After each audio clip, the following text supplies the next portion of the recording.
Hello दोस्तों, मैं अमन कुमार सिंह और आप देख रहे हैं ओनली बीपीएससी। जैसा कि आप देख रहे हैं, ये टॉप 500 क्वेश्चन का सीरीज हम लोगों ने स्टार्ट किया था। पहला वीडियो पे बहुत अच्छा रहा, आप लोगों का कमेंट और सारा कुछ। इस तरह से आप लोग कंटिन्यू करते रहिए। हम लोग सेकेंड पार्ट लेकर आए हैं। हर एक सब्जेक्ट का यहाँ पे 500 क्वेश्चन का सीरीज चलेगा, चाहे वो ज्योग्राफी हो, पॉलिटी हो, इकोनॉमिक्स हो, सबका चलेगा।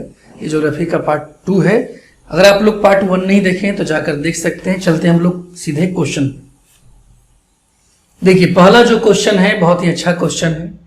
इस तरह क्वेश्चन हमेशा बीपीएससी या अलग अलग पीसीएस में, अब तो लेवल एसएससी भी थोड़ा अपना लेवल ऊंचा किया है तो पूछता है। ध्यान से सारा क्वेश्चन आप देखेंगे और क्वेश्चन ज़्यादा जो सॉल्यूशन होगा उस पर आप लोग ध्यान से एक पेपर कलम लेके बैठे ताकि उसको लिख भी सके आप।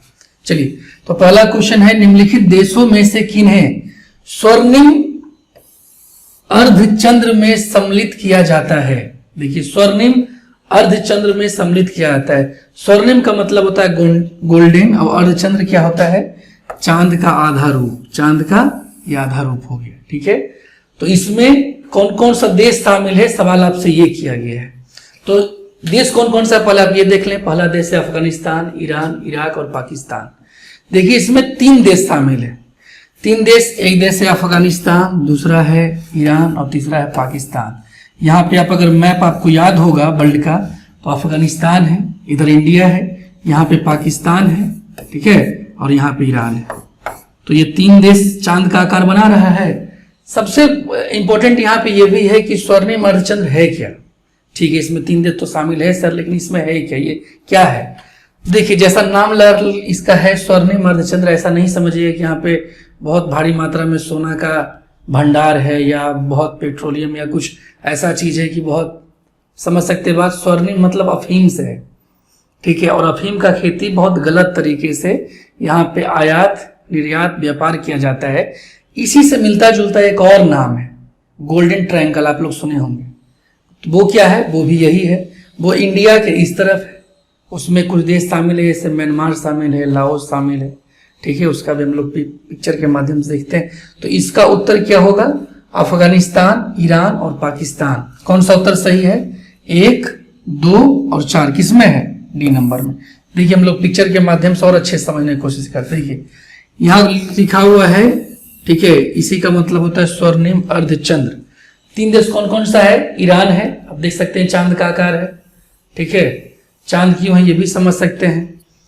और कितना गोल्डन है ये तो अब जान ही रहे हैं, अफीम कितना गोल्डन है ना।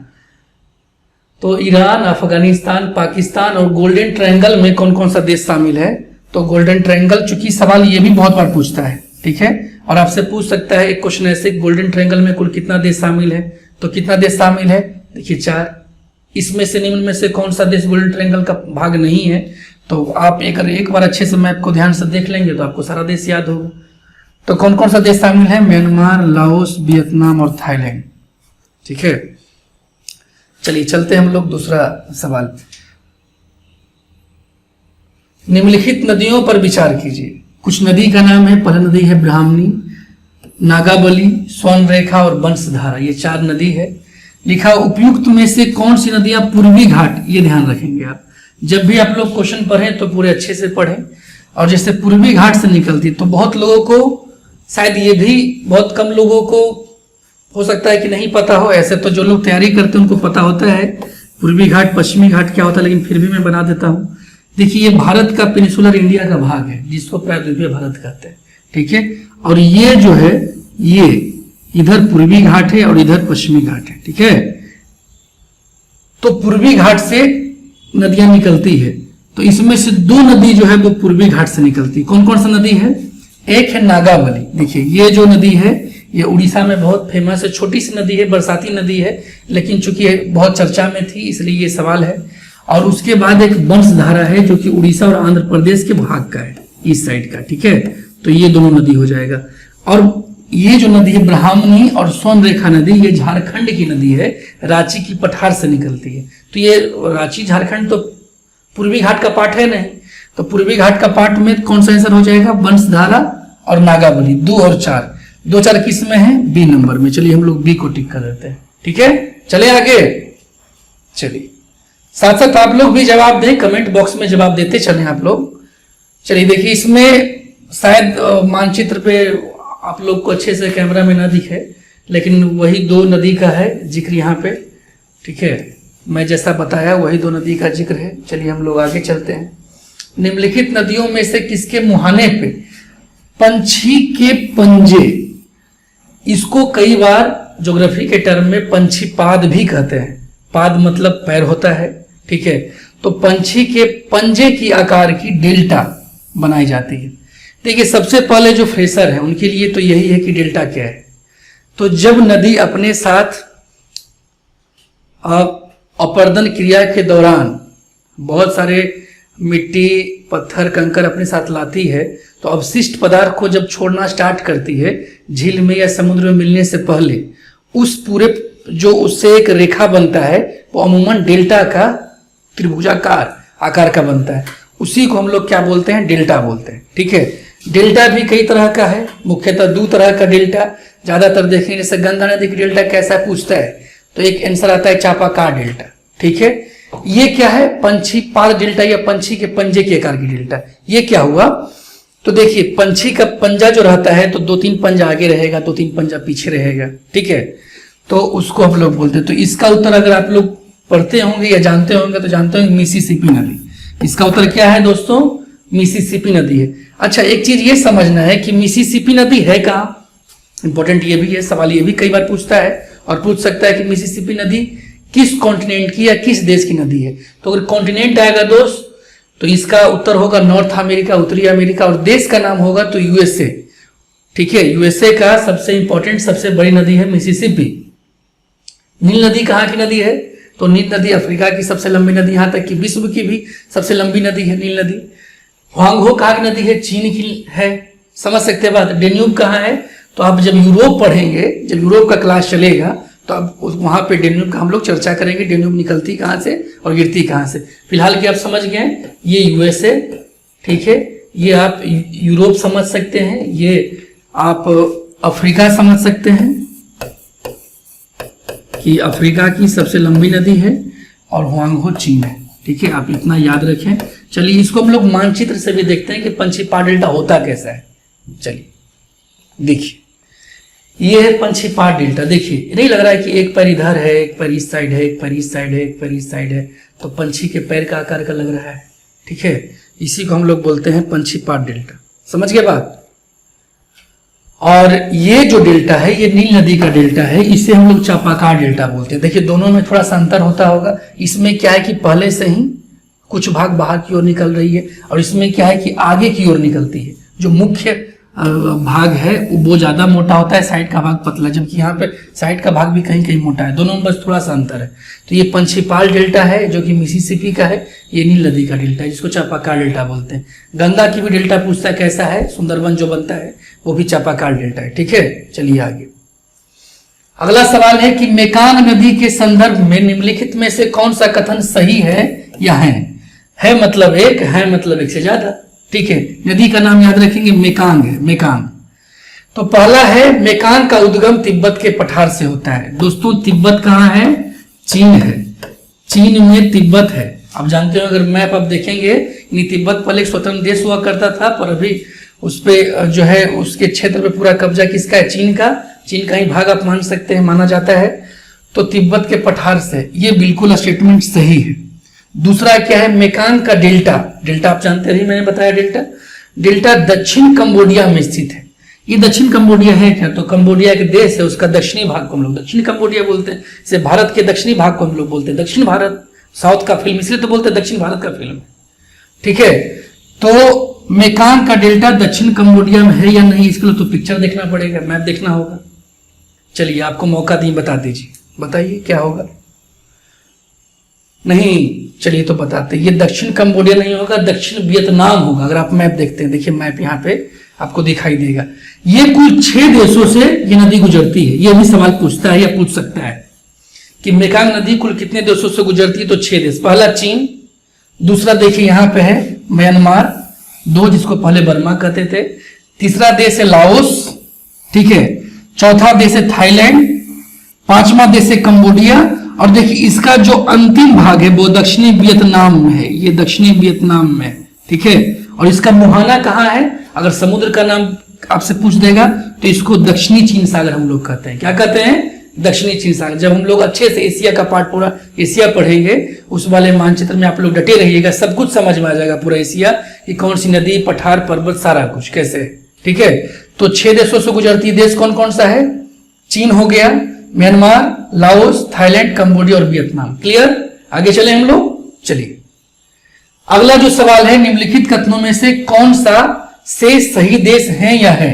देखिए अब ये समझना पड़ेगा, अगर मेरा आप लोग पहला क्लास देखे होंगे, ठीक है, तो पहला क्लास ज्योग्राफी का जो कि हम लोग A3 एजुकेशन चैनल पे चलाते हैं, ठीक है, पूरा सीरीज चलेगा उस पर, हिस्ट्री, ज्योग्राफी सारा कुछ चलेगा, आप जाके वहां भी देख सकते हैं वीडियो को।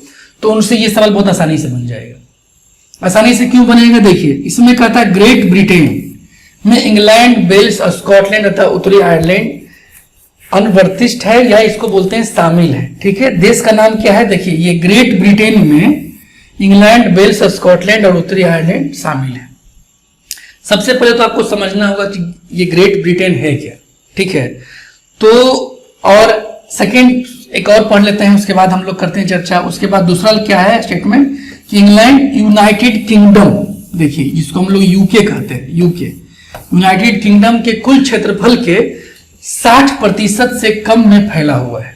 ठीक है, इंग्लैंड यूनाइटेड किंगडम के कुल 60% से कम क्षेत्रफल में फैला हुआ है। तो यूनाइटेड किंगडम और ग्रेट ब्रिटेन आपको समझना होगा कि दोनों है क्या, दोनों क्या चीज होता है। ठीक है, तो देखिए इसको मानचित्र से हम लोग समझते हैं अच्छे से। ये मानचित्र देखिए, यूके जो है ना, मैं यहाँ लिख देता हूँ, लिख भी देता हूँ मैं। यूके जो है इसमें कुल 4 देश है, 4, और जो ग्रेट ब्रिटेन है इसको हम लोग जी भी कर सकते हैं। ग्रेट ब्रिटेन में 3 देश शामिल है। ठीक है, यूके में 4 देश कौन कौन सा शामिल है और ग्रेट ब्रिटेन में कौन कौन सा, मैं लिख देता हूं। जैसे ग्रेट ब्रिटेन में एक देखिए यहाँ पे स्कॉटलैंड है, इंग्लैंड है और वेल्स है, 3 देश शामिल है। ये तीनों के सामूहिक रूप को हम लोग कहते हैं ग्रेट ब्रिटेन। किसका किसका? स्कॉटलैंड, इंग्लैंड और वेल्स, तीनों के सम्मिलित रूप को हम लोग ग्रेट ब्रिटेन कहेंगे। लेकिन इसी में अगर नॉर्दर्न आयरलैंड, अगर उत्तरी आयरलैंड को हम लोग जोड़ देंगे तो इसको हम लोग यूके कहते हैं। ठीक है, इसका 2-3 पॉइंट और समझ लीजिए आप लोग अच्छे से।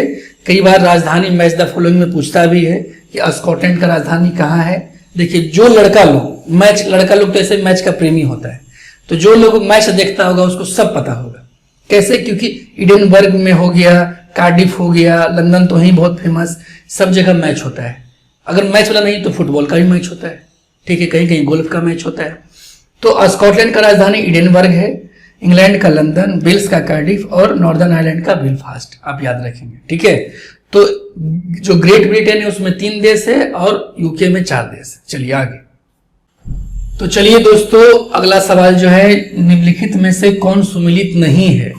देखिए कई बार क्या होता है कि जब आपके सामने क्वेश्चन आता है तो आप इतनी स्पीड में होते हैं कि नहीं को आप देखना भूल जाते हैं, है को देख लेते हैं और सीधे से उत्तर बना देते हैं। तो कई बार कई लोगों का एग्जाम हॉल के बाद जब निकलता, सर नहीं छूट गया था, ये छूट गया था, इस कारण से गलती हो गया, OMR को सही से रंगे नहीं, तो ये सब गलती नहीं करना है।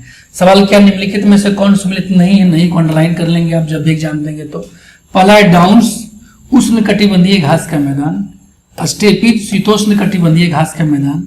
सेल्वा, उष्ण कटिबंधीय वन।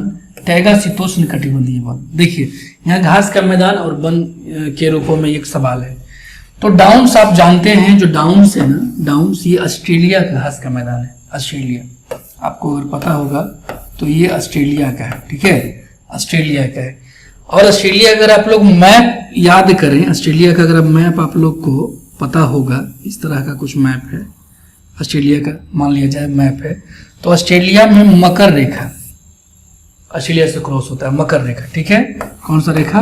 मकर रेखा, जिसको हम लोग ट्रॉपिक ऑफ कैप्रिकॉर्न भी कहते हैं। ठीक है, तो मकर रेखा होता है क्रॉस। तो यहाँ पे उष्णकटिबंधीय वाला वन तो है नहीं कुछ ऐसा कि उष्णकटिबंधीय होगा, समझ गए बात? तो ये ऑप्शन, पहला ही ऑप्शन क्या हुआ आपका? गलत हो गया। ये शीतोष्ण कटिबंधीय यहाँ पे पाया जाता है। ठीक है, लेकिन फिर भी हम लोग आगे, चूंकि सवाल है तो सारा सवाल मैं देख लेता हूँ। स्टेपिज शीतोष्ण कटिबंधीय घास का मैदान है, ये बिल्कुल सही है स्टेपिज। सिल्वा उष्णकटिबंधीय वन है, बिल्कुल सही है। टैगा शीतोष्णकटिबंधीय वन है, बिल्कुल सही है। कहाँ कहाँ कैसे मैप पे हम लोग देखते हैं, देखिए ये स्टेपी है। एशिया अगर महादेश का आप लोग पिक्चर देखेंगे तो एशिया का जो भाग है इस क्षेत्र में, ठीक है, आप देखेंगे उज्बेकिस्तान, तजाकिस्तान, कजाकिस्तान, ये सब क्षेत्र में जो घास का मैदान है इसको हम लोग स्टेपीज कहते हैं। क्लियर। और आप देखेंगे अफ्रीका का अगर मैप आप लोग देखेंगे तो जो बीच में आपको आएगा केनिया, ये सब के आसपास जो घास का मैदान आएगा, ठीक है, युगांडा ये हो गया, आपको घाना हो गया, ये सब के अगर आसपास आएगा तो सवाना, ठीक है, सवाना घास के मैदान कहेंगे। उसी तरह से अगर हम लोग साउथ अमेरिका में जाएंगे तो साउथ अमेरिका में जो उष्णकटिबंधीय घास का मैदान है, यानी कर्क रेखा, मकर रेखा, सॉरी कर्क रेखा और विषुवत रेखा के जो बीच में स्थित है, उसमें हो गया लानोज है, कंपोज है, आप लोग जानते होंगे, सिल्वास है। वहीं अर्जेंटीना में हम लोग आते हैं तो पंपास मिलता है घास का मैदान। तो इस तरह से घास के मैदान है। लेकिन ऑस्ट्रेलिया में जो उसको हम लोग डाउन्स कहते हैं, ठीक है, याद रखेंगे आप। तो घास के मैदान पे भी हम लोग चलेंगे, लेकिन ऑस्ट्रेलिया का याद रखेंगे डाउन्स कहते हैं।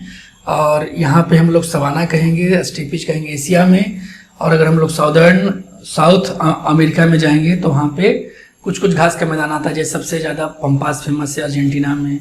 अगर ब्राज़ील का नाम लिया जाए तो सिल्वास फेमस है। वेनेजुएला में लिया जाए तो लानोस फेमस है। जो ब्राज़ील का दक्षिणी विस्तार है उसमें कैम्पोज फेमस है। तो ये सब फेमस है, ठीक है, ये सबको आप याद रखेंगे। अगला सवाल है ग्रेट विक्टोरिया मरुस्थल कहाँ है। देखिए ग्रेट विक्टोरिया मरुस्थल कहाँ है, डिजर्ट। आप जानते हो कि ऑस्ट्रेलिया का लगभग 2/3 पार्ट जो है वो मरुभूमि मरुस्थल ही है, ठीक है। तो चूंकि मरुभूमि मरुस्थल 2/3 पार्ट है और ये भी कहाँ है, ऑस्ट्रेलिया में ही है। चूंकि भारत में कौन सा है, थार मरुभूमि। मिस्र का भाग देखिएगा और उत्तरी अफ्रीका का भाग देखिएगा। तो चूंकि अफ्रीका का ही पार्ट है मिस्र देश भी, तो यहाँ पे तो उत्तरी भाग में सहारा डिजर्ट दुनिया का सबसे बड़ा डिजर्ट फेमस है। तो इसका उत्तर क्या हो जाएगा, ऑस्ट्रेलिया। अच्छा, ऑस्ट्रेलिया का अगर मानचित्र बनाया जाए, फिर से देखिए मैं बनाता हूँ, ऑस्ट्रेलिया का मानचित्र बनाया जाए तो यहाँ पे एक ही ये ग्रेट विक्टोरिया ही नहीं है। यहाँ पे अगर आएंगे तो एक डिजर्ट है जिसका नाम है तनोमी या टनोमी डिजर्ट। यहाँ पे आएंगे तो आएगा Gibson, Simpson, great Sandy, great Victorian. तो ये 5 डिजर्ट जो है बहुत फेमस है, ठीक है। ये तनोमी हो गया या टनोमी कहते हैं, ये सिप्सन कहते हैं, ये गिब्सन कहते हैं, ठीक है। यहाँ पे ग्रेट, यही विक्टोरियन जो है, यहाँ पे ग्रेट सैंडी, ग्रेट सैंडी कहते हैं। तो ये आप याद रखेंगे, 5 बहुत फेमस है, ठीक है। आगे ये ऑस्ट्रेलिया का ही पार्ट है, वो 6 भाग में चूंकि बटा हुआ है, Queensland, New South Wales, Victoria, Southern Australia, Western Australia, Northern Australia उसी का भाग है। हम लोग ऑस्ट्रेलिया पढ़ेंगे तो बहुत अच्छे से इसको पढ़ेंगे, ठीक है। अगला सवाल है डार्लिंग श्रृंखला ऑस्ट्रेलिया के निम्नलिखित तटों में से किस साइड अवस्थित है, ठीक है। तो ऑस्ट्रेलिया का भाग आप देखेंगे जैसा मैंने इस पिक्चर में बनाया, तो आप याद रखेंगे यहाँ पे 2 नदी है। देखिए डार्लिंग श्रृंखला जब आप है तो डार्लिंग नदी भी है। बहुत लोग के चेहरे पर स्माइल आ गया होगा। तो डार्लिंग सही में नदी है यहाँ पे, अगर आप लोग पढ़े होंगे तो। एक नदी है मर्रे, नदी का नाम है मर्रे, इसकी सहायक नदी डार्लिंग है, ठीक है। ये ऑस्ट्रेलिया के इस भाग में, किस भाग में, इस भाग में। ये भाग कौन सा हुआ, दक्षिणी पूर्वी भाग। तो आपको लगेगा सर इसी भाग में डार्लिंग श्रृंखला में हो, गलत, बिल्कुल गलत, बिल्कुल गलत सोच रहे हैं। डार्लिंग श्रृंखला इसके जस्ट अपोजिट है, इस साइड है, इस साइड। ये साइड कौन सा हो गया ऑस्ट्रेलिया का, ये ऑस्ट्रेलिया का दक्षिण पश्चिम साइड हो गया, दक्षिण पश्चिम हो गया। तो चलिए इसका उत्तर क्या हो जाएगा, दक्षिण पश्चिम तट पे है, ठीक है, दक्षिण पश्चिम तट पे। क्लियर हो रहा है, मजा भी आ रहा होगा तो लाइक भी करते चलिए, कमेंट भी करते चलिए। चलिए अगला है निम्नलिखित में कौन महाद्वीपों के क्षेत्रफल का सही अनुक्रम अवरोही क्रम में प्रस्तुत करता है। बहुत इजी क्वेश्चन है, आप लोग से बिल्कुल बन जाएगा और बनना भी चाहिए क्वेश्चन। कुछ क्वेश्चन तो ऐसा हो जो आप लोग सही सही बने, है ना। तो इसका उत्तर बहुत आसान है और जिसको भी नहीं पता है, हमें लगता है कि 100 में 100% लोग ही सही बताया। कैसे, क्योंकि एशिया तो सबको पता है कि सबसे बड़ा है, वहाँ से घटना और एशिया ऑप्शन में ही है, तो आराम से इसको टिक कर देगा। लेकिन आपको सब याद रखना है कि एशिया के बाद कौन सा हो सकता है, एशिया ऑप्शन में ना दे और स्टार्ट उत्तरी अमेरिका या दक्षिणी अमेरिका से करे, तब तो फंस सकते हैं आप। तो याद रखेंगे एशिया, अफ्रीका, उत्तरी अमेरिका, दक्षिणी अमेरिका, अंटार्कटिका, ठीक है, यूरोप, ऑस्ट्रेलिया। हो गया क्लियर। चलिए देखिए बहुत सुंदर हमारे जो काम करने वाले पूरा टीम है, देख रहे हैं पूरा पसीना में चल रहा है काम, समझ ही रहे होंगे। बहुत सुंदर बना है। आप लोग इसका जो है स्क्रीनशॉट ले सकते हैं, डाउनलोड कर सकते हैं, जो इच्छा करें वो कीजिए। चलिए, बहुत सुंदर लग रहा है, बहुत सुंदर, याद रखेंगे। देखिए एक, अच्छा चलिए अगला, निम्नलिखित में से कौन सक्रिय ज्वालामुखी। देखिए ज्वालामुखी का आप जानते होंगे कि ज्वालामुखी मुख्यतः 3 प्रकार का होता है, सक्रिय, सुषुप्त और मृत। सक्रिय मतलब हमेशा उसमें ज्वाला जो है हमेशा उससे मैग्मा निकलते रहती है। सुषुप्त मतलब कभी कभी 5 साल 2 साल 4 साल 10 साल में एक बार निकलती है। मृत मतलब एकदम डेड हो चुका है, पिछले 50 सालों से 40 सालों से 100 सालों से निकला ही नहीं है, ठीक है। तो सक्रिय ज्वालामुखी देखिए अकांकागुआ, कैटोपैक्सी, एटना और फ्यूजियामा 4 है। अब आपको साथ साथ ये भी मैं बताता हूँ कि चारों है कहाँ। देखिए एकांकागुआ जो है वो दक्षिण अमेरिका में है। दक्षिण अमेरिका में चिली अर्जेंटीना का पार्ट आप देखिएगा तो रॉकी एंडीज पर्वतमाला है, बहुत लंबी पर्वतमाला एंडीज पर्वतमाला है, उसी में सबसे ऊंची चोटी जो वहाँ की अकांकागुआ है। उसका बाद है कैटोपैक्सी, साउथ अमेरिका। अगर आप लोग पढ़े होंगे तो इक्वेडोर एक देश है जो कि 0 डिग्री पर उसकी राजधानी स्थित है। इक्वेडोर में कैटोपैक्सी है, ये सक्रिय ज्वालामुखी है, ठीक है। एटना जो है आपको अगर भूमध्य सागर पता होगा, आपको अगर भूमध्य सागर नहीं पता है तो पता हो जाएगा तुरंत, क्या दिक्कत इसमें है पता होने में। ये अफ्रीका हो गया और अफ्रीका के ऊपर जो है तो भूमध्य सागर और यहाँ पे एक द्वीप है, इसका नाम है सिसिली द्वीप। इसी द्वीप पे जो सक्रिय ज्वालामुखी आता है इसका नाम है एटना, ठीक है। और फ्यूजियामा कहाँ है, जापान में। तो ये 3 कैटोपैक्सी, एटना और फ्यूजियामा तीनों सक्रिय ज्वालामुखी है, पर माउंट एकाकागुआ सक्रिय ज्वालामुखी नहीं है, बहुत दिनों से इसमें कोई हरकत नहीं है। तो इसका उत्तर 2, 3 और 4 जिसमें होगा वो उत्तर सही होगा। 2, 3, 4 डी में है, ये सही उत्तर हो गया। क्लियर। ये दक्षिण अमेरिका का मैप है, एकांकागुआ यहाँ पे है, इक्वेडोर यहाँ पे है। 2 पिक्चर इससे आपको समझ में आ रहा होगा, ये ठीक है। और यही जो पर्वतमाला इस साइड है पश्चिमी भाग में, इसको हम लोग एंडीज पर्वतमाला बोलते हैं, ठीक है। चलिए आगे है किसी एक क्षण निम्नलिखित नगरों में से किस एक में घड़ी के समय अन्य 3 नगरों के घड़ी के समय के समान नहीं होगा। मतलब 3 तो समान है पर एक समान नहीं होगा, ठीक है। तो घड़ी का समान देखिए, लंदन, लिस्बन पुर्तगाल की राजधानी है, घाना, अक्रा घाना की राजधानी है, आदिस अबाबा इथोपिया की राजधानी है। लंदन इसको यूके इंग्लैंड का राजधानी बोले, यूके की राजधानी बोले, ग्रेट ब्रिटेन की राजधानी बोले, तीनों का मतलब एक ही हुआ, ठीक है। तो जिनको भी 0 डिग्री पता होगा, 0 डिग्री देशांतर, 0 डिग्री देशांतर रेखा, उनको पता होगा कि इंग्लैंड लंदन से क्रॉस होता है, पुर्तगाल की राजधानी लिस्बन से क्रॉस होता है, और घाना का राजधानी जो है अक्रा से होता है क्रॉस, लेकिन वो आदिस अबाबा से क्रॉस नहीं होता है। क्यों नहीं क्रॉस होता है? क्योंकि फिर से देखिए, फिर से मैं मानचित्र बना दूं अफ्रीका का, तो आप देखेंगे कि यहाँ पे अगर लंदन है, यहाँ पे लिस्बन है, ठीक है, और यहाँ पे घाना है, तो 0 डिग्री इस तरह से होता है क्रॉस, इस तरह से। और ये जो इथोपिया है वो यहाँ पे है। इथोपिया कहाँ पे है? यहाँ पे। तो इसलिए यहाँ से तो क्रॉस होती नहीं है, तो इन तीनों का समय क्या होगा? इन तीनों का समय समान होगा। क्लियर है? चलिए आगे। अगला है निम्नलिखित कथनों पर विचार कीजिए और उत्तर नीचे दिए हुए कुटों की सहायता से दीजिए। पहला है ए नंबर, पृथ्वी पर से चंद्रमा के पृष्ठ का केवल एक फलक ही दिखाई देता है। कारण मतलब एसर्सन रीजन है। कथन कारण, अपने अक्ष पर चंद्रमा के घूर्णन का काल उसके पृथ्वी के चारों ओर घूमने के काल के बराबर है। ठीक है, देखिए तो ये सवाल आप कहते हैं सर बहुत कठिन आ गया, कैसे बनेगा? तो बनेगा, अगर मेरा दूसरा क्लास आप लोग ये 3 पे देखे होंगे तो जरूर बन जाएगा। मैंने स्पष्ट रूप से बताया है कि चंद्रमा का घूर्णन का गति और रिवोल्यूशन का गति, परिक्रमण का गति, दोनों लगभग समान होता है। सवाल ये है कि चंद्रमा परिक्रमा किसका करती है? पृथ्वी का करती है भाई। तो उसका अपने अक्ष पे घूमने का समय और पृथ्वी के चारों ओर घूमने का समय दोनों क्या है? इक्वल है। कितना है इक्वल? 27 दिन लगभग नहीं, 27 दिन 7 घंटा 43 मिनट 43 मिनट लगभग क्या है लगता है। ठीक है, चलिए आगे देखिए। EGIF को आप देख सकते हैं बहुत अच्छे से। ये इसका एरो है घूमने का, ठीक है। तो देखिए धीरे धीरे ये एरो आ रहा है। ये पृथ्वी घूर्णन डेली एक दिन में 24 घंटा पूरा घूम रही है और ये चंद्रमा इसके चारों ओर, देख सकते हैं आप अच्छे से, दिख रहा होगा। दिखा? अब समझ सकते हैं कि कितना मेहनत होता है। चलिए आगे। आगे जाने के लिए हमें लगता है इसका सहायता लेना पड़ेगा। अगला है, कौन सी जनजाति दिवाली को शोक का त्योहार मनाती है? देखिए ये भी आपको समझना होगा। दिवाली को शोक का त्योहार, शोक मतलब उदासी मनाती है, गम में मनाती है, दुख में मनाती है। तो वो जनजाति है थारू जनजाति। कौन जनजाति है? थारू जनजाति है। ठीक है, देखिए थारू जनजाति को जनजातियों में एक सबसे सुंदर जनजाति माना जाता है। ये जनजाति भारत में बिहार, उत्तर प्रदेश, उत्तराखंड इन क्षेत्रों में, सिक्किम इन सब क्षेत्रों में मिलती है और नेपाल में अच्छा खासा इसका परसेंटेज है। ये जनजाति का लगभग 6-6.5% के आसपास है।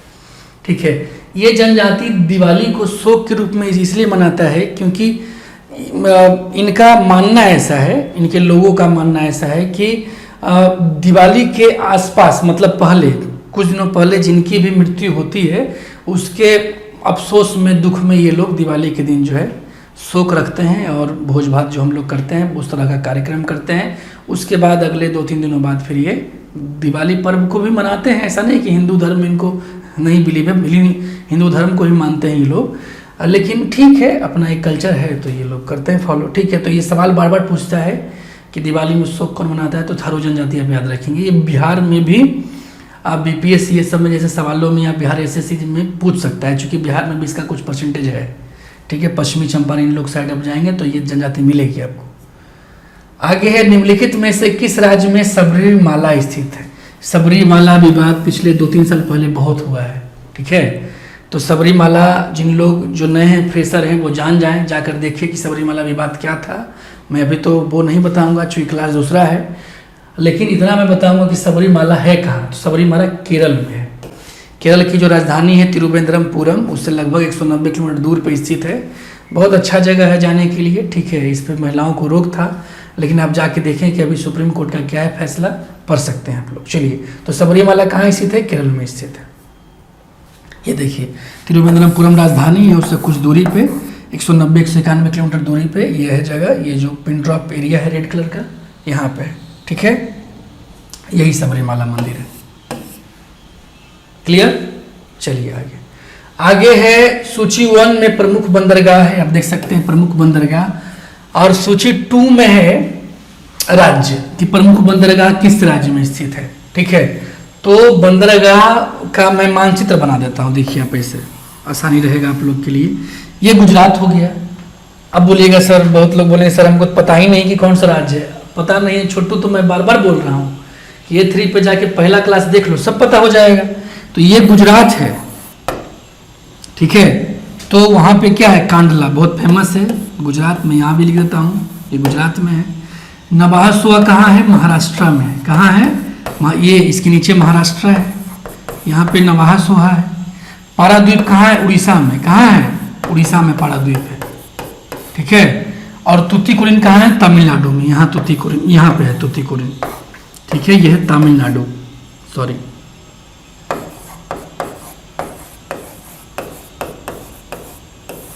तो यहाँ पे उड़ीसा है, यहाँ पे क्या है? पाराद्वीप।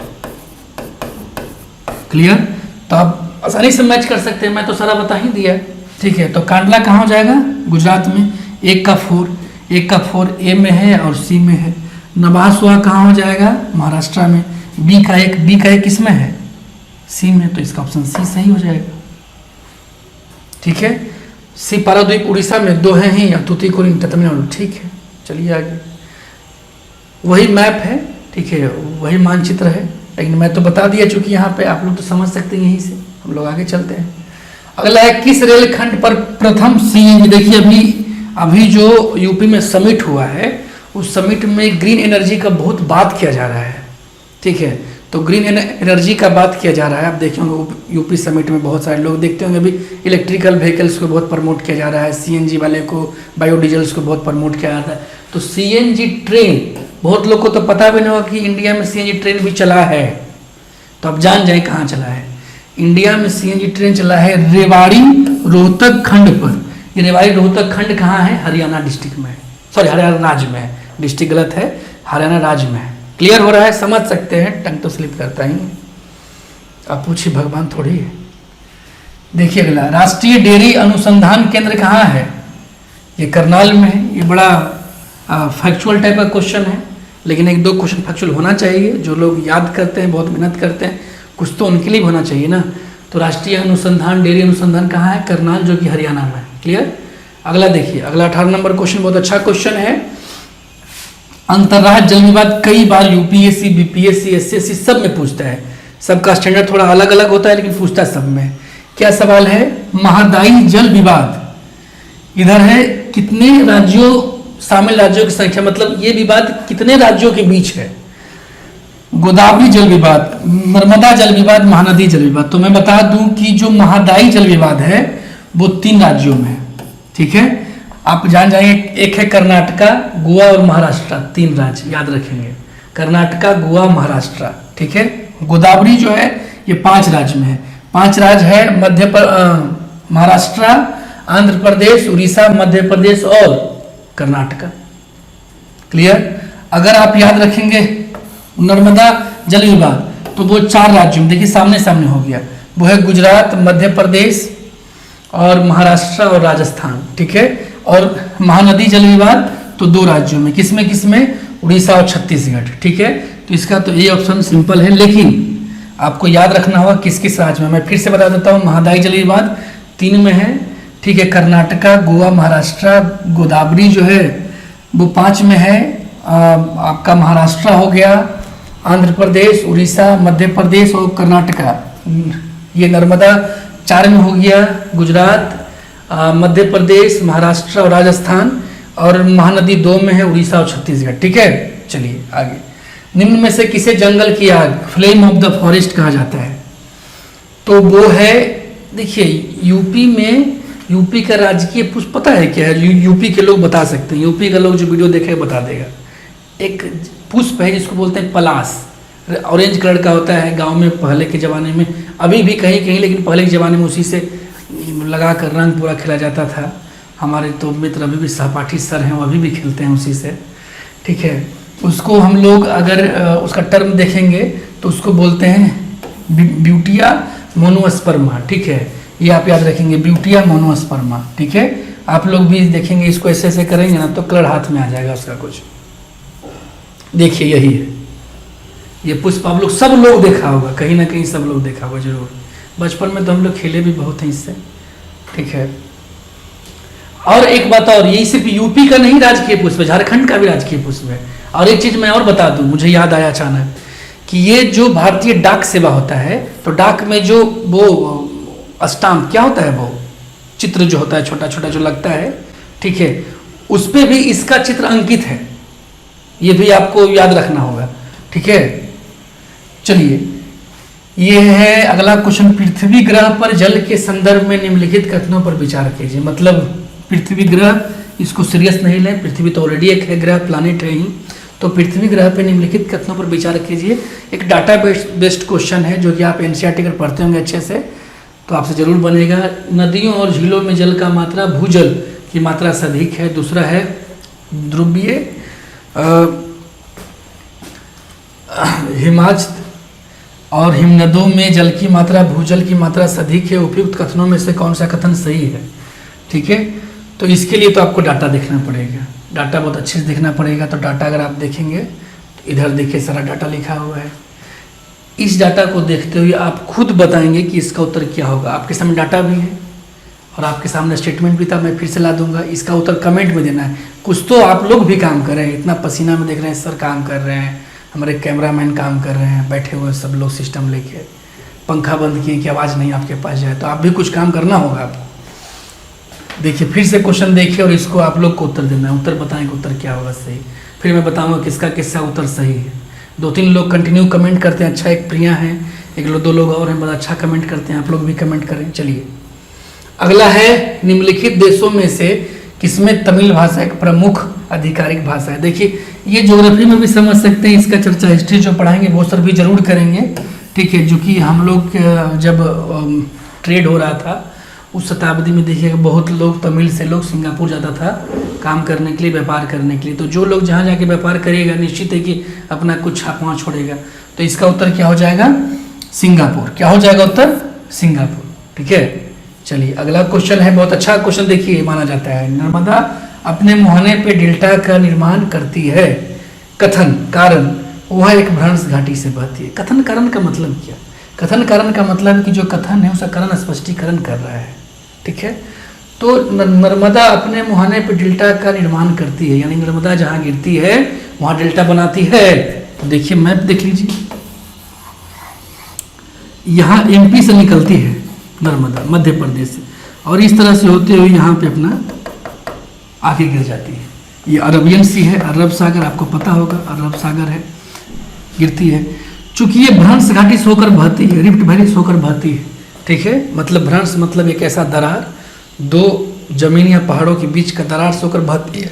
चूंकि पहाड़ी एरिया आप जानते होंगे, यहाँ सतपुरा है, अलग अलग पठारी क्षेत्र है, पहाड़ी क्षेत्र है। जब हम लोग पठार पहाड़ पढ़ेंगे देखेंगे ही, तो देखिएगा तो ये भ्रंश घाटी से होकर बहती है, लेकिन ये डेल्टा नहीं बनाती है, एस्चुरी बनाती है। क्या बनाती है? एस्चुरी।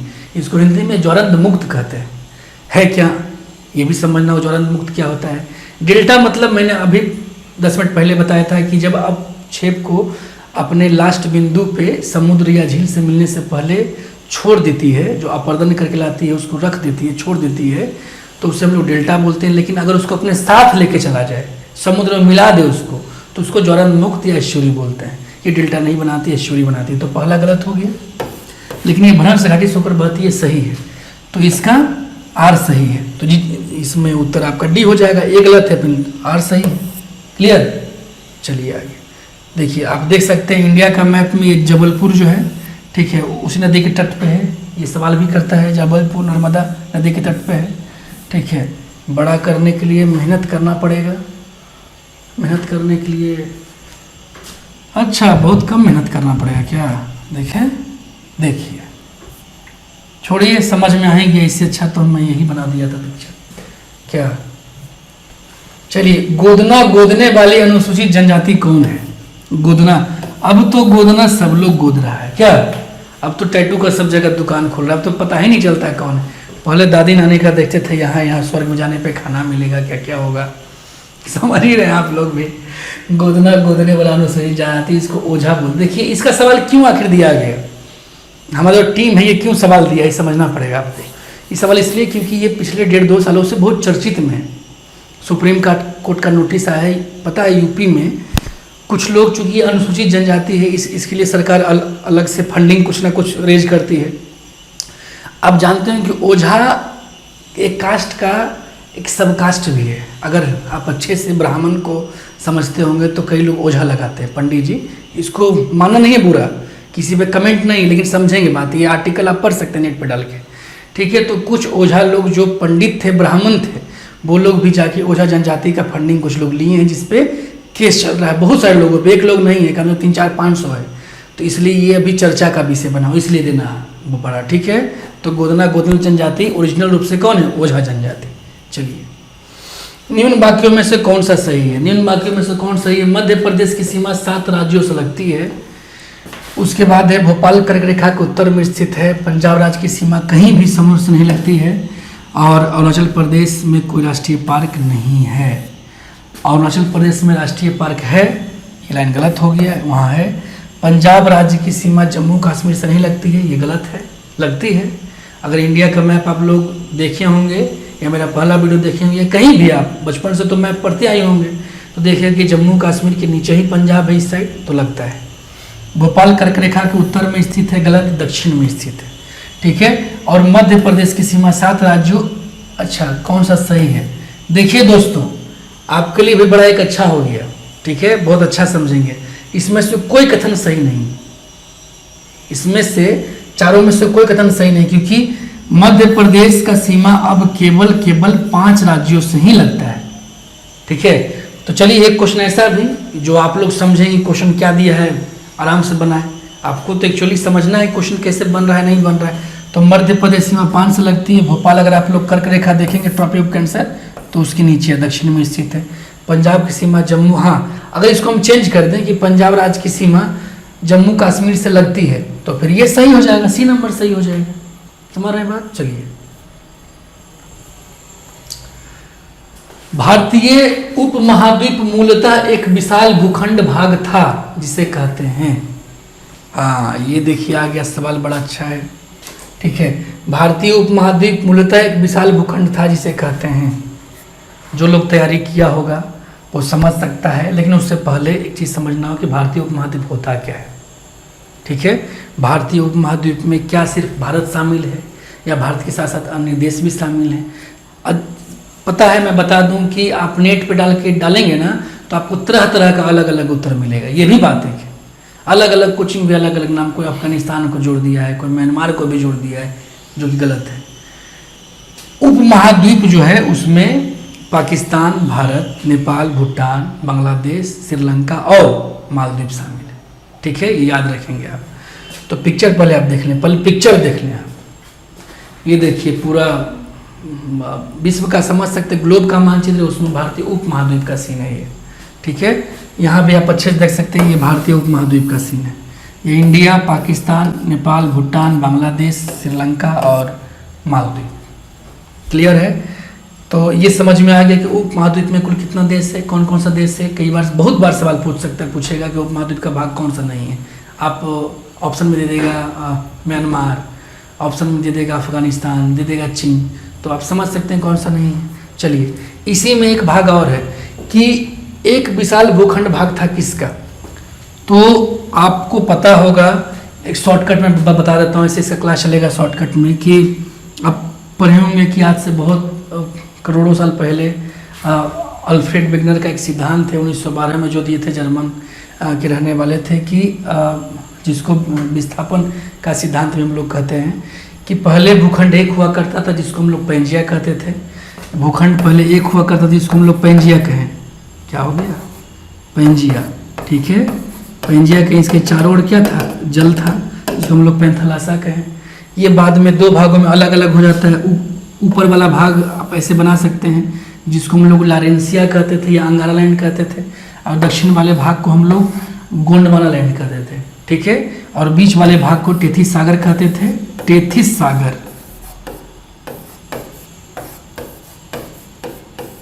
टेथिस सागर, ये लारेंसिया,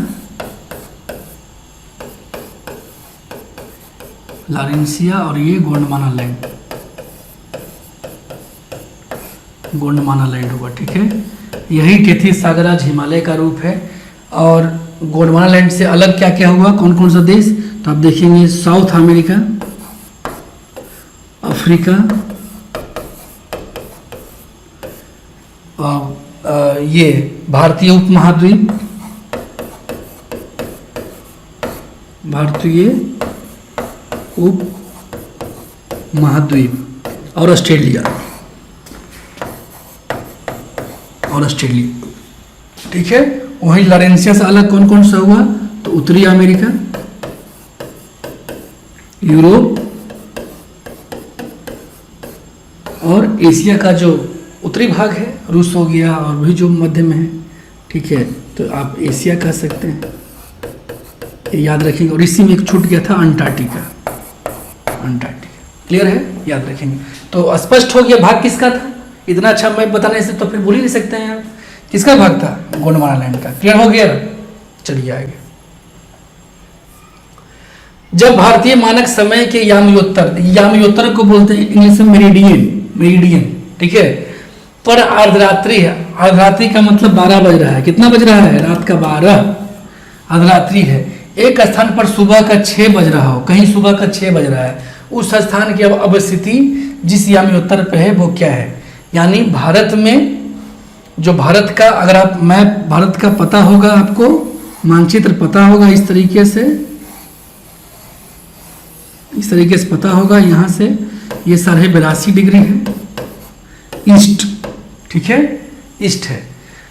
यहाँ पे रात में 12 बज रहा है। कितना बज, रात का 12 बज रहा है, ठीक है। और कहीं सुबह 6 बज रहा है। आपको पता है कि इधर 0 डिग्री है, इधर 0 डिग्री। अभी मैं बताया कि इधर अफ्रीका है, यूरोप है, लंदन से पास होता है 0 डिग्री। इधर समय आने पे क्या होता है, प्लस होता है। मैं पिछले वीडियो में भी जो हमारा पार्ट 1 है उसमें मैं ये बताया हूँ, प्लस किधर होता है, माइनस किधर होता है, देशांतर का कितना जाने पे कितना बढ़ता है। तो आप लोग वहाँ भी जाके पार्ट 1 बिल्कुल जाके देखें आप लोग, पार्ट 1, ठीक है। तो 82.82 पे 12 बज रहा है, तो सुबह का 6 कहाँ बज रहा हो, इसका मतलब है रात यहाँ है, सुबह तो आगे होगा, पक्का है, पता है, सुबह तो आगे जाने पे ही होगा। तो रात 12 बजे यानी 6 घंटा आगे है। कितना घंटा आगे? 6 घंटा आगे है। और आपको पता है कि 1 घंटा में जो होता है वो 15 डिग्री होता है। 1 घंटा में कितना होता है? 15 डिग्री का एंगल बनता है, ठीक है। तो 6 घंटा में कितना डिग्री होगा? 90 डिग्री होगा ना, 15 6 के 90, तो 90 डिग्री। तो 82.82 में चूंकि इधर जाने पे टाइम बढ़ता है तो 90 डिग्री जोड़ देंगे तो कितना हो जाएगा? 172.5 हो जाएगा ना जी, डिग्री ईस्ट यानी पूरब, इधर हो जाएगा जापान की ओर, ठीक है, समझ रहे हैं बात। तो उत्तर ये हो जाएगा 172 डिग्री। चलिए आगे, निम्नलिखित में से कौन सा सही सुमेलित नहीं है? फिर से देखिए, सही सुमेलित नहीं है। हुंड्रू प्रपात, सोनरेखा नदी, चचाई प्रपात, बिहर नदी, धुआंधार प्रपात, नर्मदा नदी, बूढ़ा घाघ प्रपात, कांची नदी। झारखंड में बाबू बूढ़ा घाघ प्रपात, भूलिएगा नहीं, बाकी सब तो आप लोग जान भी सकते हैं। ये बूढ़ा नदी पे है, ठीक है, कांची नदी पे नहीं है, तो ये सुमेलित नहीं है। क्लियर हो रहा है? धुआंधार जलप्रपात कहाँ है? एमपी में। ये कौन सी नदी पे है? नर्मदा नदी पे। ये सब जानते हो कि आपका झारखंड में है, ठीक है, समझ रहे बात। चलिए, बाकी तीनों सही है, ये गलत है। अगला है हवा के पैटर्न। देखिए ये आपका आ गया कोरियोलिस बल से संबंधित क्वेश्चन, बहुत अच्छा क्वेश्चन है। कथन कारण है, कथन है हवा के पैटर्न दक्षिणी गोलार्ध में घड़ी की सुई की दिशा में दक्षिणावर्त एवं उत्तरी गोलार्ध में घड़ी की सुई की विपरीत दिशा में वामावर्त होते हैं। देखिए ये क्वेश्चन जो है कथन, ये गलत है। कैसे गलत है? कि स्टेटमेंट को उलट दिया है। स्टेटमेंट को ऐसे उल्टा है कि दक्षिणी गोलार्ध में ये बायां जाता है और उत्तरी गोलार्ध में दायां जाता है, यही गलती है, ठीक है। उत्तरी गोलार्ध एवं दक्षिणी गोलार्ध में हवा के पैटर्न कोरियोलिस बल के प्रभाव से निश्चित होते हैं, ये बिल्कुल सही है। तो कथन इसका क्या है? गलत है, और कारण सही है। कथन गलत, कारण सही। अब आप कहिएगा सर कोरियोलिस बल पढ़ा दीजिए, तो बाबू इसका पूरा क्लास चलेगा। ये 2 मिनट का खेल नहीं कि आपको बता दें, इसमें पूरा व्यापारिक पवन और सारा पवन हमको समझाना होगा, समझ रहे बात। तो इसको पूरा क्लास में आप समझेंगे। इतना समझें कि कोरियोलिस बल के कारण जो है दक्षिणी गोलार्ध में हवा जो है बाईं ओर मुड़ती है और उत्तरी गोलार्ध में दाईं ओर मुड़ती है। क्लियर? बाकी हम लोग जब क्लास करेंगे तो खूब अच्छे से पढ़ेंगे, ठीक है। ये उसका पिक्चर है, आप लोग देख सकते हैं। इसको ट्रेड विंड्स बोलते हैं, व्यापारिक पवन इसी को बोलते हैं, ठीक है। इसको वेस्टलाइज बोलते हैं, इसको हम लोग पछुआ पवन बोलते हैं। और ऊपर में तो शीत होता ही है, शीत पवन, ठीक है। चलिए अगला क्वेश्चन, झारखंड में काली मिट्टी कहाँ पाई जाती है? देखिए झारखंड में अमूमन जगह लाल मिट्टी पाई जाती है, सब लोग को पता होगा। काली मिट्टी कुछ जगह ही पाई जाती है। तो काली मिट्टी के लिए क्या किया? दामोदर घाटी प्रदेश, सोनरेखा नदी, नदी के आसपास काली मिट्टी पाई जाएगी, बालू मिट्टी पाई जाएगी, बालू मिट्टी पाई जाएगी। राजमहल पहाड़ी या पलामू प्रदेश, तो राजमहल पहाड़ी के पास जो है आपका काली मिट्टी पाई जाती है। कैसे? तो मैप से आप देख लीजिए कहाँ ये। देखिए झारखंड का ये स्वरूप है और इधर है मृदा, ठीक है। तो आप देखेंगे कि इधर जो है राजमहल पहाड़ियाँ, आप देखेंगे राजमहल पहाड़ियाँ हैं, आपको शायद दिख रहा होगा पिक्चर में। काली मिट्टी का शेप ऐसे ऐसे है, तो ये शेप यहाँ पे है, ठीक है। तो राजमहल का पहाड़ियाँ ये होगा, बाकी सब लाल मिट्टी ज़्यादातर है, कहीं कहीं बलुआ मिट्टी है, ठीक है। झारखंड के जितने लोग होंगे और या जो भी पढ़ रहे होंगे बुक, उनको पता होगा। चलिए आगे, तो राजमहल की पहाड़ियाँ क्या हो जाएगा? उत्तर। राजमहल पहाड़ी प्रदेश में काली मिट्टी पाई जाती है। क्लियर? अगला सवाल, अगला सवाल जो है ये बहुत अच्छा सवाल है। कथन कारण ये भी है, ऐसा सब रीजन। और ये सब सवाल ऐसा है ना कि एक सवाल में से एक नहीं, आपका कम से कम 5 7 8 क्वेश्चन बन जाता है, 10 क्वेश्चन बन जाता है एक ही सवाल में। इसको ध्यान से पढ़ेंगे। सवाल क्या है कि वायुमंडल अधिकांश ऊष्मा परोक्ष रूप से सूर्य से तथा प्रत्यक्ष रूप से पृथ्वी के धरातल से प्राप्त करता है। वायुमंडल अधिकांश ऊष्मा परोक्ष रूप से सूर्य से तथा प्रत्यक्ष रूप से पृथ्वी के धरातल से प्राप्त करता है। अगला है कि पृथ्वी के धरातल पर सौर लघु तरंग, शॉर्ट वेवलेंथ, पार्थिव ऊर्जा लंबी तरंगों में परिणत होती है। देखिए दोनों समझने के लिए आपको ये सवाल जो है वो इसको हीट बजट यानी ऊष्मा बजट से सवाल है ये, जिसमें आपको सौर विकिरण, लघु तरंग, दीर्घ तरंग, कितना आता है, कितना वापस होता है, एलिबिडो क्या होता है, सब कुछ है। मैं शॉर्टकट में समझाने की कोशिश करता हूँ, बस 1 मिनट में आप लोग ध्यान देंगे तो पूरा बन जाएगा आपसे सवाल। देखिए सवाल ऐसा है कुछ कि मैं पिक्चर समझाता हूँ। देखिए ये सूर्यताप है, ऐसे पूरा हिट बजट का तो पूरा एक क्लास होना चाहिए, लेकिन शॉर्टकट में जो लोग कभी पढ़े होंगे उनको पता होगा कि ये अगर सूर्य है तो सूर्य का जो भाग वायुमंडल तक आता है यानी पृथ्वी तक आता है उसको हम लोग मानते हैं कि 100% निकला। ऐसे सूर्य का कितना परसेंट आता है तो बहुत कम रहता है, 0.03% के आसपास रहता है। तो मानते हैं कि उसका सूर्यताप 100% आया, ठीक है। 100% में से जो है 35% अंतरिक्ष में से ही वापस हो जाता है। इधर मैं बनाता हूँ, इधर दिखेगा या नहीं दिखेगा, इधर मैं बना तो इस पिक्चर में हो सकता है आपको कम दिखे या दिखे भी, तो 35% वापस हो जाता है, दिख जाएगा। 35% वापस हो जाता है। जो 35% वापस होता है उसी को हम लोग पृथ्वी का एल्बिडो कहते हैं, ठीक है।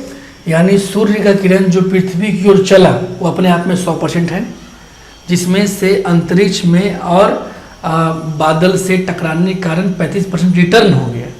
जो रिटर्न हुआ 35% उसको जो है पृथ्वी का एल्बिडो कहते हैं, ठीक है। याद रखेंगे, ये सवाल करता है 35%।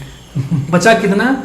65%। वो 65% में से जो है 14% वायुमंडल, जब बादल से नीचे आएगा तो वायुमंडल में हवा, धूल कण सब कुछ है, वो एब्जॉर्ब करेगा कि नहीं करेगा।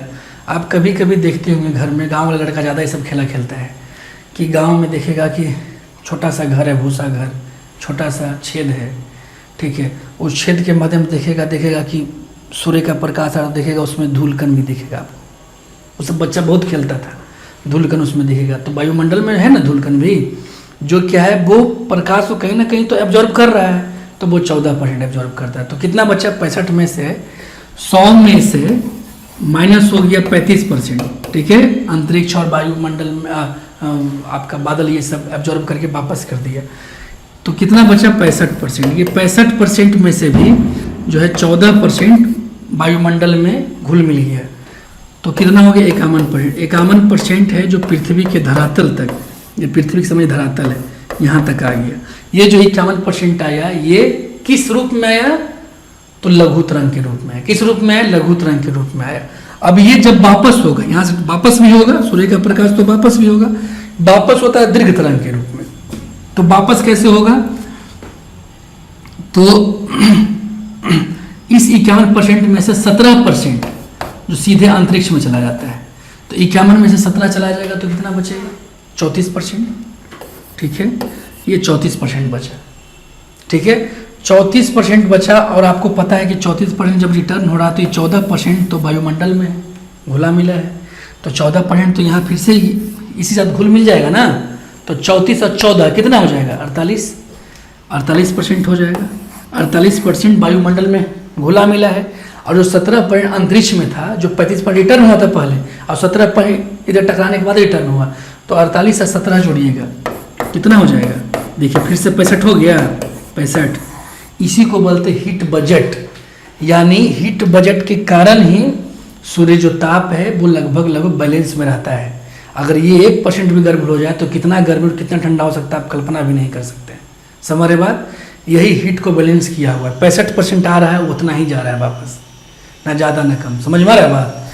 तो चलिए दोस्तों, आज के लिए ये क्वेश्चन हमारे तरफ से खत्म हो, लेकिन आपके लिए एक क्वेश्चन और है। एक क्वेश्चन ये है जो आपको बनाना है, और देखिए साथ में क्या करना आप देख रहे हैं, सब्सक्राइब भी करना है। सब्सक्राइब करना बिल्कुल ना भूलें। भारत के किस प्रदेश की सीमा 3 देशों क्रमशः नेपाल, भूटान एवं चीन से लगता है? ये सवाल आपके लिए है। इस तरह का सवाल एक म्यांमार से कौन कौन सा लगता है बीपीएससी इस बार पूछा है। 68 बीपीएससी पूछा है। क्या करें अब, दिमाग पे 69 वाला बच्चा फ़ोन कर रहा है अक्सर पढ़ाई, तो वही माइंड में आ रहा है बार बार। ठीक है, तो इसका सवाल का उत्तर बड़ा, मेरा पहला वीडियो देखें तो आसानी से बन जाएगा, तो उत्तर दें आप लोग और सब्सक्राइब करें। ठीक है दोस्तों, तो आज के लिए यहीं तक, बाय।